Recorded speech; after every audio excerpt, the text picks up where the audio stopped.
tell us about this pact that you have signed with other CEOs for cybersecurity. What is it, and what effect will it have?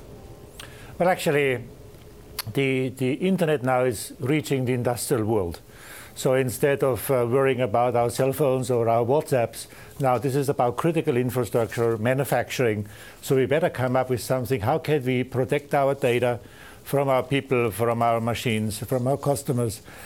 Secondly, how can we find a common understanding on how we protect the whole value chain between our suppliers, our customers, and ourselves? Because today already, billions of devices are being connected, and it's going to be trillions in the future. And that's why in February this year, at the Munich Security Conference, Siemens and 8 other companies signed the so-called Charter of Trust. And that Charter of Trust got about 10 rules which we are binding ourselves to so that we can deal with each other on common ground. And I'm proud to say that later today we have another 4 members to sign. Among others are Cisco, for example, or Michael Dell is coming up and is signing that personally. So we believe this is a good start to get a common understanding on what industrial cybersecurity is all about when the Internet of Things really happens in manufacturing and in engineering. Joe, as I said, there's no CEO, certainly that I've talked to, who isn't really concerned about cybersecurity, right up toward the top of their list of priorities. At the same time, as you talk with other CEOs, where does the cooperation leave off and the competition begin? Because you're also competing with a lot of these companies, seeking to make money by selling cybersecurity. So how far do you go in cooperating? When do you have to compete? Well, if you find a common ground on how we deal with that in the marketplace, that's good for everybody. And then at the end of the day, we can win through innovation, productivity, and customer proximity. But the general rules, I believe, should be set in the industry. Think about the Internet. It's an extraterritorial thing. It doesn't see territorial boundaries. So we need to understand how can we communicate and secure our data on a global perspective. Siemens got the 470 factories worldwide, anywhere from China to the United States to Germany to France. So I want to have my data all together for Siemens. On the other hand, so we need a free flow of data. On the other hand, we need to be sure that those data are being protected.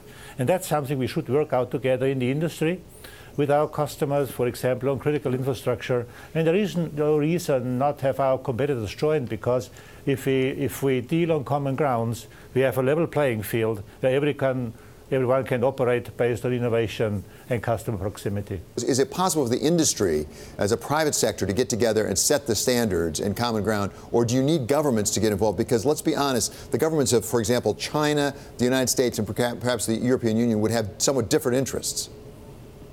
Well, that's exactly the point. So that's why we also try to take it into our own hands and move on, because the matter of cybersecurity, it's got strategic interest and it's got economic interest, and sometimes those things sort of coincide.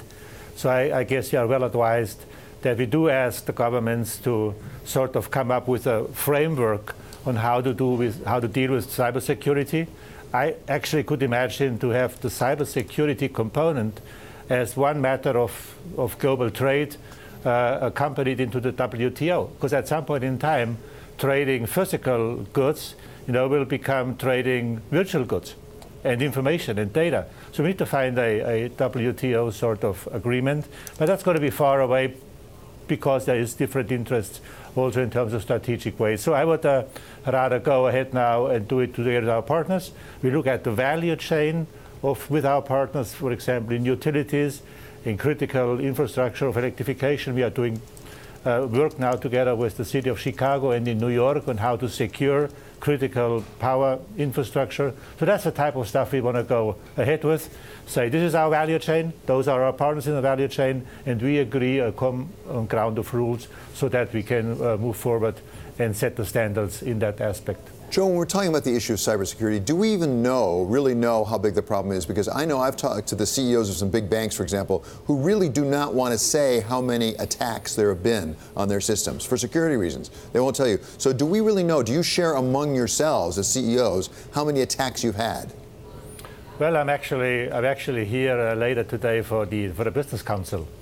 And obviously, we're the most prominent company CEOs are meeting. And so this is certainly a topic we are going to discuss, because the last thing you want to do, and you're absolutely right, the last thing you want to do is, go out and say we are the latest and the greatest in cybersecurity, which literally does nothing but attract people to prove you wrong. So that's why I think everyone is well advised to better understand what's going on and take the right actions. So finally, Joe, I do want to move to news more or less of the day, and that's the Iran sanctions issue and the extent to which European countries such as Siemens could be involved. And you've said before, you'll comply with the law, whatever the law is, and that's certainly admirable. At the same time, we had President Macron of France today saying, you know what, corporations should be able to decide this on their own without the United States interfering. But U.S. officials have said, no, we will go after European companies if they continue to do business with Iran. What kind of situation does that put you in? Because you have a lot of business in the United States.